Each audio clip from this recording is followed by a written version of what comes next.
I enjoyed watching every single second of this episode. Seeing Wapol finally get what was coming to him after all of these years. He probably deserved even more punishment than he got, to be honest. But seeing his kingdom crumble in front of him, at least what he thought was his kingdom crumble in front of him, everything going wrong, he couldn't get into his weapon room, first of all, and then his cannon wouldn't fire because there was a bird's nest in there, which to me sort of symbolizes like a new start almost. And they're not going to let that happen. The Drum Kingdom is not going to let Wapol take over again. There's just no way. They're going to fight back and they're going to start a new life without him. But regardless, seeing Luffy beat the shit out of him, just humiliate him, grabs him by the face at one point, which, I mean, it's the most disrespectful thing you could probably do to a person. And after that, Luffy punched him literally up into the ceiling, into the top of the castle, and Wapol is staring right at Dr. Hiriluk's flag. The one man that stood up against him, had the courage to fight back against this corrupt system that Wapol put in place. The one man that would actually have the courage to try and heal the kingdom essentially by himself. Heal the heart of the Drum Kingdom is what he always said. He was forced to look at that as he saw, as he saw Luffy destroy him and then like punch him into a different dimension, similar to how he did the first time.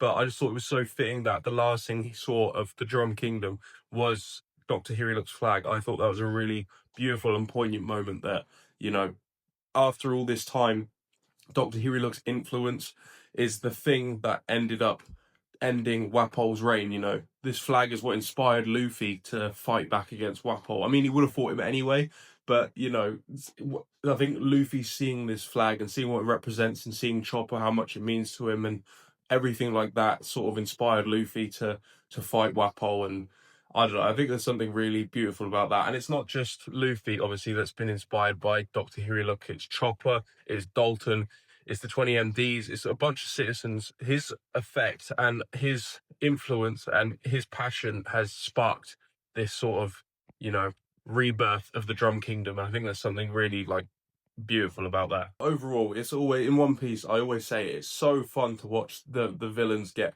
beat up and get what's coming to them, because Oda writes such good villains and such hateable, unforgivable villains. So when they finally get what's coming to them, when they finally lose and everything falls for them after every horrible act they've done, and Wapol especially has done some disgusting things, absolutely exiling those doctors. We saw it in this episode, dragging doctors away from their families and killing them essentially because he didn't want any doctors in the country. So he wanted that power for himself. He's such a corrupt person and such a piece of shit. So it was so fun seeing him get absolutely destroyed by Luffy. And there's one man in particular in this episode you can tell it means the absolute world to, and that is Dalton. We get to see what he sort of went through when Wapol was in power after Dr. Hiriluk resisted and Dalton sort of took his side. He was thrown in prison, beaten up over and over again, sort of tortured.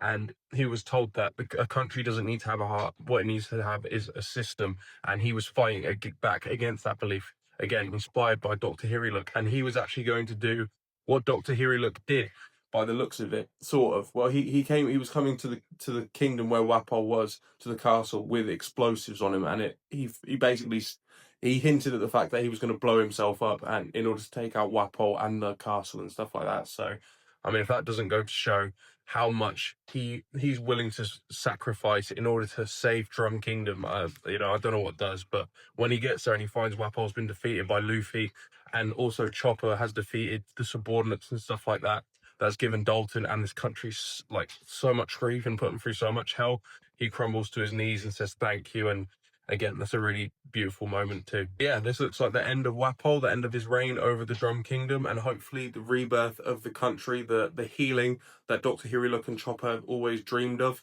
I hope we get to see that in the next episode. We start to see the beginning of that healing process now that Wapol has been exiled himself. He's been launched to another stratosphere. I hope we get to see Chopper, join the Straw Hats, and we get to see him join Luffy and make the group of friends that he deserves.